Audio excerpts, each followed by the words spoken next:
আসসালামু আলাইকুম everyone, I hope সবাই অনেক ভালো আছেন। আজকে আবারও নিয়ে আসলাম কিমা আলু রেসিপি। তো কিমা আলুটা আমি যেভাবে রান্না করি, আর আজকে রান্না করব গরুর কিমা, একদম চর্বি ছাড়া।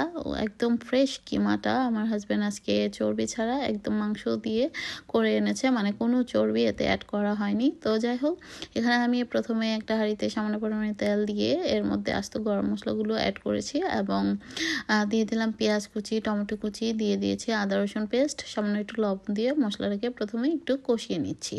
আর যা যা গুঁড়া মশলা বা আমি যা যা মশলাগুলো অ্যাড করেছি সমস্ত কিছু আমি ডেসক্রিপশন বক্সে দিয়ে দিব, সেখান থেকে আপনারা চাইলে দেখে নিতে পারেন। তো কিমা রান্না তো আমি প্রায় সময় দেখিয়ে থাকি, তো ভাবলাম যেহেতু আজকে আবারও রান্না করছি, অনেকে আছেন সার্চ করে দেখতে চান না বা তো খুঁজে পেতে অনেক সময় কষ্ট হয়, তো সেই জন্য আসলে ভাবলাম যে যেহেতু আজকে আমি আবার রান্না করেছি, তো আপনাদের সুবিধার্থে আবার জাস্ট শেয়ার করা। তো যাই হোক, এখানে আমি এখন গুঁড়া মশলাগুলো দিয়ে দিলাম, যেমন হলুদ, মরিচ, ধনে, জিরা, কারি পাউডার, পাপরিকা গুঁড়ো, দিয়ে দিয়েছি গরম মশলা গুঁড়ো। তো সামান্য একটু গরম পানি দিয়ে মশলাটাকে আরও কিছুক্ষণ কষিয়ে নিচ্ছি, যতক্ষণ না তেলটা উপরে ভেসে আসছে। তো কষিয়ে নিতে নিতে আমি বাকি যে কাজগুলো সেগুলো করে নিচ্ছিলাম ফাঁকে ফাঁকে। তো এই তো মশলাটা কষানো হয়ে আসছে, মোটামুটি তেলটা উপরে ভেসে আসছে, আর দেখতে পাচ্ছেন খুব সুন্দর কালার আসছে।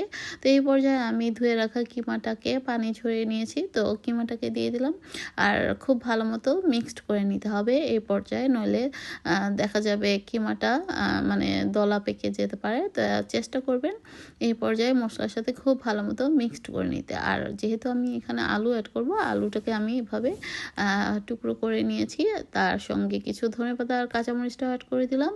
আর কিমা হতে তো বেশি সময় লাগে না, যার জন্য একসঙ্গে আলুটা অ্যাড করে দিয়েছি, আর সামান্য একটু পানিও এই পর্যায়ে আমি অ্যাড করে দিব। আপনারা চাইলে পানিটা পরেও দিতে পারেন। তো যাই হোক, একসঙ্গে দিয়ে দিলাম, এটা সিদ্ধ হতে থাক, আর কিছুক্ষণ পর পর নেড়ে চেড়ে দিব।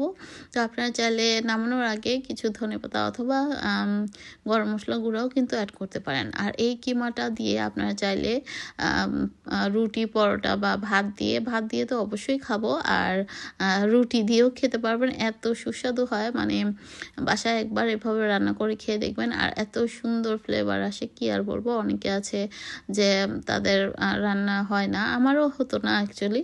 তো আস্তে আস্তে করতে করতে আসলে প্র্যাকটিস বা আয়ত্তে এসে যায়। তো এই তো মোটামুটি রান্না হয়ে গিয়েছে। তো আমি ২-৩ বার কিন্তু ধনেপাতা অ্যাড করেছি। হয়তো ভাববেন যে এতবার কেন দিই? আমার আসলে ধনেপাতার ফ্লেভারটা খুব ভালো লাগে বা দেখতেও ভালো লাগে। তো এই তো আমার রান্নাটা হয়ে গিয়েছে। তো আজ এ পর্যন্তই। আল্লাহ হাফেজ। Thank you.